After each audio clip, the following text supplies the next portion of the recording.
d'abord, je tiens à remercier l'ARCEP par rapport à la mise à disposition de ces fréquences, mais aussi Ericsson pour la mise à disposition des infrastructures qui nous ont permis de prolonger cette expérimentation. En effet, après des résultats prometteurs qui vont d'ailleurs au-delà de nos espérances, tant pour la partie fonctionnelle mais aussi technique, il nous faut encore tester et montrer de nouvelles fonctionnalités telles que la vidéo PMR, mais aussi pourquoi pas l'avion connecté parmi tous les opérationnels d'un vol. On est très fiers, nous Air France, de partager avec tous les membres de l'association Agur les résultats de ces premiers tests et des tests à venir bien évidemment. C'est vrai qu'avec l'association Agur, on a contribué depuis 5 ans à l'obtention de ces fréquences qui nous permettent aujourd'hui d'anticiper les besoins énormes de digitalisation de nos opérationnels, notamment au niveau des plateformes telles que Roissy et Orly. On a encore un écosystème à trouver en termes de terminaux durcis.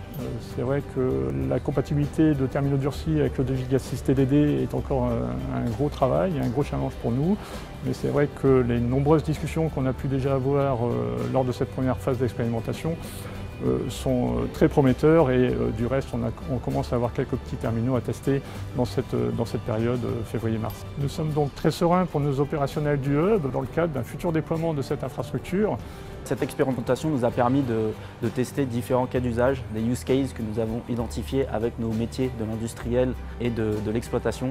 Nous avons ainsi pu tester des solutions de communication critique type MCPTT, car cette technologie permet d'avoir une convergence entre nos réseaux radio et nos réseaux data. Nous avons également pu tester une interconnexion entre notre réseau Tetra actuel et le réseau LTE dédié que nous avons monté. Ceci afin de faciliter la conduite du changement dans le cas d'une éventuelle migration. Très important, nous avons pu faire des vols en réel, donc du personnel Air France a été doté de terminaux connectés sur ce réseau.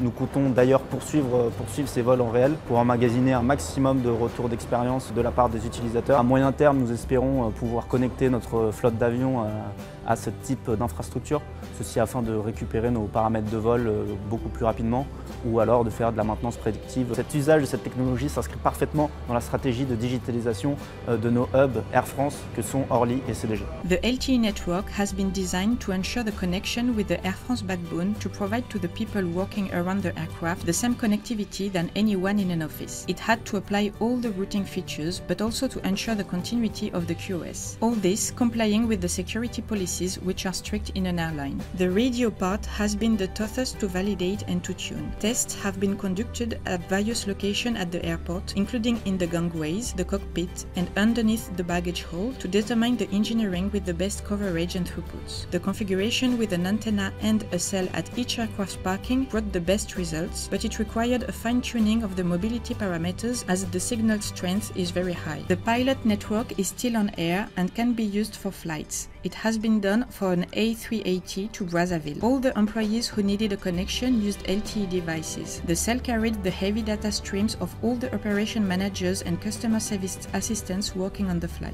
La technologie LTE mise en œuvre par l'informatique semble parfaitement adaptée aux problématiques de connectivité en aéroport.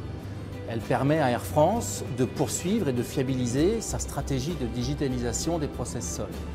Mais elle propose également de nouveaux usages comme la transmission de vidéos ou la convergence des outils avec la fusion des devices data et radio.